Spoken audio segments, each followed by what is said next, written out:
அர்ஜுனாபுரம் விருதுநகர் மாவட்டத்தில் வத்திராயிருப்பு பக்கத்தில் இருக்குது இந்த ஊர். மா, தென்னை, வாழை, பாக்கு, தேக்குன்னு எந்த திசையில் பார்த்தாலும் பசுமை தான். வானம் பொய்க்காத வளமான பூமி. இந்த ஊருக்கு இன்னொரு முக்கிய அடையாளமும் இருக்குது. இதுதான் நல்லதங்காள் பிறந்த ஊர். சில கதைகளை கேட்கும்போது நமக்கு மனசு நெகிழும், சில கதைகளை கேட்கும்போது மனசு கணக்கும். நல்லதங்காள் கதையை கேட்டால் இது ரெண்டுமே நடக்கும். மதுராபுரி நகரத்தில் பிறந்த மன்னன் ராமலிங்க நல்ல மகாராஜா. இவர் அர்ஜுனாபுரத்தை தலைமையிடமாக வச்சு அந்த பகுதியை ஆண்டுட்டு வந்தார். இவரோட மனைவி இந்திராணி. கல்யாணமாகி பல வருடங்கள் கழிச்சு தான் இவங்களுக்கு குழந்தைகள் பிறந்தது. மூத்தவன் நல்லதம்பி, இளையவள் நல்லதங்காள். 2 பேருமே ரொம்ப செல்வ செழிப்போட தான் வளர்ந்து வந்தாங்க. ராமலிங்க மகாராஜாக்கு முதுமை காலமும் நெருங்குச்சு. தான் கண்ணை மூட்டுறதுக்குள்ள மகனுக்கு முடிசூட்டிடணும்னு விருப்பப்பட்டதுனால நல்ல தம்பிக்கு முதல்ல திருமணம் பண்ணி வைக்கணும்னு முடிவு பண்ணாங்க. அதுக்காக குந்தல தேசத்தை ஆட்சி செய்து வந்த கோமகனின் மகள் மூலி அலங்காரிய திருமணம் செய்து வச்சாங்க. மணம் முடித்த 10ஆம் நாள் இந்திராணி இறந்து போறாங்க. மனைவி இறந்த துயரத்தினாலும் மகளுக்கு இன்னும் திருமணம் செய்யலைங்கிற வருத்தத்தாலும் ராமலிங்க மகாராஜாவும் கொஞ்ச நாள்லயே இறந்து போறாரு. தாய் தகப்பன் இல்லைங்கிற குறையே இல்லாம நல்லதங்கால ரொம்ப பாசத்தோட வளர்க்கிறாரு நல்லதம்பி. பல இடங்கள்ல வரன் தேடி கடைசியில மானாமதுரை காசிராஜனுக்கு நல்லதங்காலை நிச்சயம் செய்கிறான் நல்லதம்பி. சித்திரை திங்கள் புதன்கிழமை அர்ஜுனாபுரத்துல நல்லதங்காளுக்கும் காசி மகாராஜனுக்கும் கோலாகலமா திருமணம் நடக்குது. நல்லதம்பி தங்கச்சிக்கு நிறைய சீதனம் கொடுத்து அனுப்புறார். தங்கத்திலும் வைரத்திலும் ஆபரணங்கள், வெள்ளியிலே பூஜை பொருட்கள், வேலி நிறைய வெள்ளாடுகள், பட்டி நிறைய பால் மாடுகள், மோர்கடைய முக்காலி அடுக்கடுக்கான பண்ட பாத்திரங்கள், இப்படி நீண்ட சீர்வரிசையோட 9 பணிப்பெண்களையும் கொடுத்து கலங்கிய கண்களோட வழி அனுப்புறாரு நல்லதம்பி. மேல தாளம் முழங்க ஆடல் பாடலோடு மணமக்களை வரவேற்கிறது மானாமதுரை. அவங்க 2 பேர்த்தோட இல்லற வாழ்க்கை ரொம்ப சந்தோஷமா இருக்கு. 8 ஆண்டுகள்ல 7 பிள்ளைகளை பெத்தெடுக்கிறா நல்லதங்காள். அதில் 4 ஆண் பிள்ளைகள், 3 பெண் பிள்ளைகள். நல்லா போயிட்டு இருந்தவங்க வாழ்க்கையில வந்தது ஒரு பெரிய சோதனை. மண்ணும் பொன்னாகும் மானாமதுரையில பயங்கரமான தண்ணீர் பஞ்சம். விளைச்சல் இல்லை. ஆடு மாடுகள் எல்லாம் இறந்தன. மக்கள் பசியிலேயே மாண்டார்கள். காசிராஜனுக்கு தம் மக்கள் இவ்வளவு கஷ்டப்படுறத பார்த்துட்டு இருக்க முடியல. அவங்க எல்லாருமே அண்டை நாடு போறதுக்கு ஏற்பாடு பண்ணாரு. தம் மாளிகையில இருக்கிற பொண்ணும் பொருளும் கொடுத்து உதவி பண்ணாரு. தினமும் அவர் மக்கள் எல்லாத்துக்கும் உணவு கிடைச்சதுக்கு அப்புறம் தான் தானும் சாப்பிட்டாரு. ஒரு கட்டத்துல தானிய கிடங்குல இருக்கிற எல்லா உணவுகளும் தீர்ந்து போக மந்திரி முதல் கொண்டு நாட்டில் இருக்கிற எல்லாத்தையும் அடுத்த நாட்டுக்கு அனுப்பி வைக்கிறாரு. பிள்ளைகள் எல்லாம் பசியால துடிச்சாங்க. தான் குழந்தைங்க படுற வேதனையை நல்லதங்காளால பார்க்க முடியல. தான் அண்ணன் வீட்டுக்கு போனா குழந்தைகளுக்கு உணவாவது கிடைக்குமே அப்படின்னு யோசிச்சா. தான் விருப்பத்தை காசிராஜன்கிட்டையும் சொன்னான். ஆனா காசிராஜனுக்கு இதுல கொஞ்சம் கூட விருப்பம் இல்லை.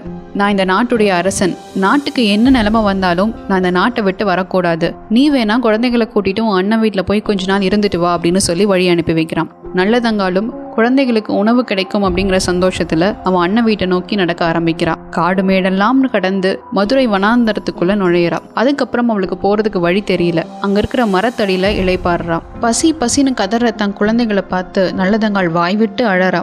இவ இருக்கிற இடத்துக்கு பக்கத்துல ஒரு வேடர் கூட்டம் இளைப்பாறிட்டு இருக்காங்க.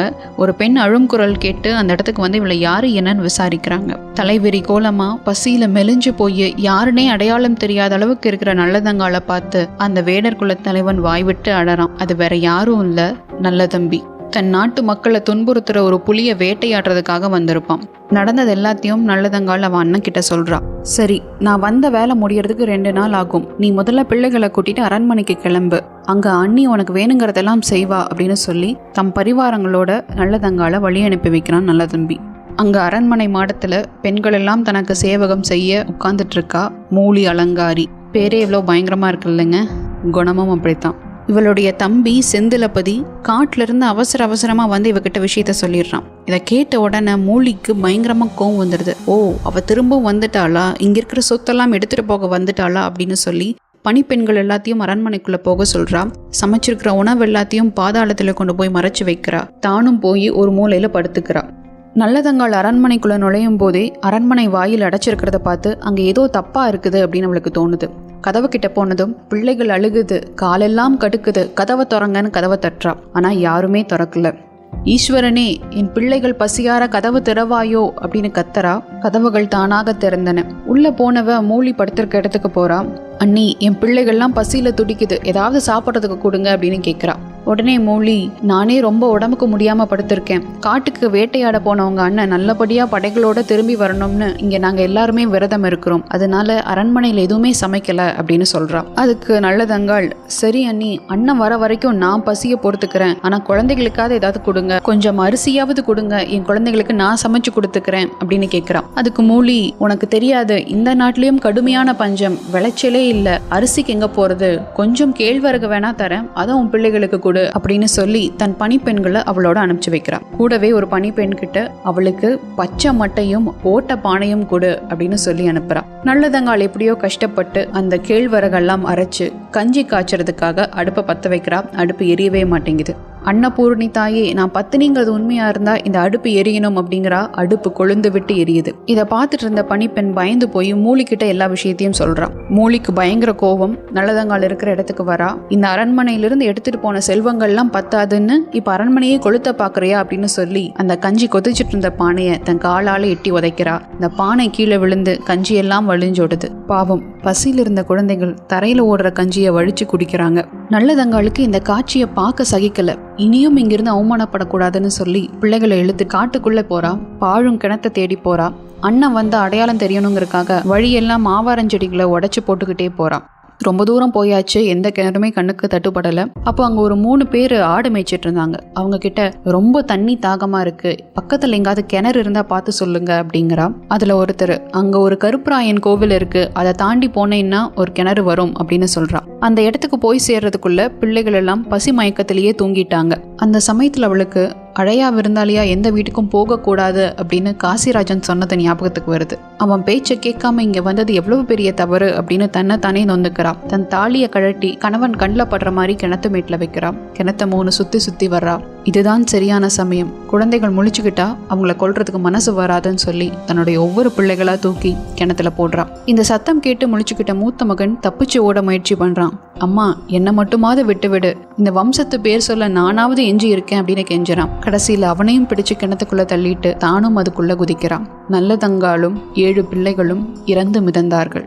நல்ல தம்பி வேட்டையை முடிச்சுட்டு வீட்டுக்கு வரான். தங்கச்சியும் பிள்ளைகளையும் காணலன்னு தேடுறான். மூலிக்கிட்ட கேட்டபோது, எனக்கு ரொம்ப உடம்புக்கு முடியாம நான் படுத்துட்டு இருந்தேன், இருந்தும் உன் தங்கச்சிக்கு அறுசுவை உணவு சமைக்க சொன்னேன், உன் கையால போட்டாதான் சாப்பிடுவோம், இல்லைன்னா சாப்பிட மாட்டோம்னு கோச்சுக்கிட்டு அவ இங்கிருந்து போயிட்டா அப்படின்னு போய் சொல்றான். நல்ல தம்பிக்கு இது ஏதோ சரியா படல. பணிப்பெண்கள் கிட்ட விசாரிச்சு உண்மையை தெரிஞ்சுக்கிறான். உடனே தன் தங்கச்சியை தேடி காட்டுக்குள்ள போறான். வழியெல்லாம் கிடக்கிற ஆவாரஞ்செடிகளையே தொடர்ந்து போறான். இன்னொரு பக்கம் நல்லதங்கால் மானாமதுரை விட்டு வந்த கொஞ்ச நாள்லயே அங்க நல்ல மழை பெஞ்சது. நாடும் செழிப்படைஞ்சது. காசிராஜன் தன் மனைவியும் மக்களையும் கூட்டிட்டு போறதுக்காக அங்கிருந்து கிளம்பி கானகத்து வழியா வந்துட்டு இருந்தான்.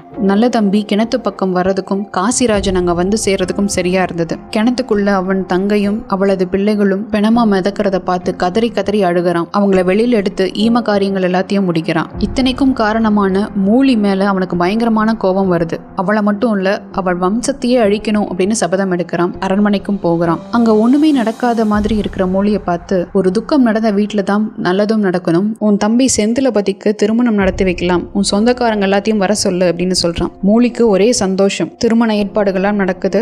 அரண்மனை சிற்பியை கூப்பிட்டு ஒரு பொய்யான மண்டபத்தை உருவாக்குறான். மூலியோட சொந்தக்காரங்க எல்லாத்தையும் அந்த மண்டபத்திலையும் தன்னுடைய சொந்தங்கள் எல்லாத்தையும் வேறொரு மண்டபத்திலையும் உட்கார வைக்கிறான். திருமணம் நடக்கிறதுக்கு கொஞ்ச நேரத்துக்கு முன்னாடி அவனுடைய திட்டப்படி அந்த மண்டபம் இடிஞ்சு விழுகுது. மூலியோட வம்சமே அழிஞ்சு போகுது. தன் கடமையை முடிச்சிட்டோம் அப்படிங்கிற எண்ணத்துல நல்ல தம்பியும் ஈட்டி மேல பாஞ்சு தன் உயிரை மாச்சுக்கிறான். நல்லதங்கால் அன்னைக்கு கிணத்துல விழுந்து இறந்து போனாலும் இன்னைக்கு வரைக்கும் அர்ஜுனாபுரம் வயல்வெளிக்கு மத்தியில கோவில் கொண்டு எல்லாரையும் காப்பாத்திட்டு தான் வர்றா. இந்த கோவிலோட அமைப்பே ஒரு வித்தியாசமா இருக்கும்.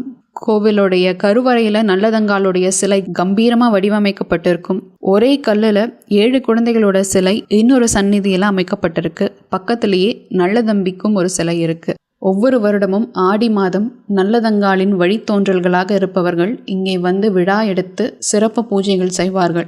இந்த கோவிலுக்கு வந்து வேண்டினா குடும்ப உறவு பலப்படும் அப்படிங்கிறது ஐதீகம். இந்த காணொலியை கேட்டுட்டு இருக்க எல்லாத்துக்கும் வாழ்க்கையில ஏதோ ஒரு பிரச்சனை இருந்துட்டு தான் இருக்கும். சிலருக்கு கடன், சிலருக்கு நினைச்ச வாழ்க்கை அமையாம இருக்கலாம், உடல்நல குறைவு இருக்கலாம். ஆனா எல்லாத்தையும் விட கொடுமையானது வறுமை. அடுத்த வேளை சாப்பாட்டுக்கு வழி இல்லை அப்படிங்கிறத விட பெரிய கஷ்டம் நமக்கு என்னங்க வந்துட போகுது? நம்மளுடைய இந்த ஓட்டம், உழைப்பு எல்லாமே அந்த வயிற்றுக்காக தானே. அதனால நம்மால முடிஞ்ச வரைக்கும் இல்லாதவங்களுக்கு ஒரு வேளை சாப்பாடு வாங்கி கொடுப்போம். நான் ஒன்றும் உங்களை தினமும் போய் தான தர்மம் பண்ண சொல்லலை, ஆயிரமாக கொட்டி கொடுக்க சொல்லலை. பசியில் இருக்கவனுக்கு ஒருவேளை சாப்பாடு கிடைக்கும் போது கைகள் கூப்பி அவங்க கண்களில் தெரியும் பாருங்க ஒரு உணர்வு. அதில் உங்களுக்கு கிடைக்கிற மனநிறைவு நீங்கள் வாழ்க்கையில் என்ன சாதிச்சாலும் கிடைக்காது. பெறுவதில் விட கொடுப்பதிலேயே மகிழ்ச்சி. அந்த மகிழ்ச்சி உங்கள் அனைவருக்கும் கிடைக்க வேண்டும் என்று வேண்டி விடைபெறுகிறேன். நன்றி.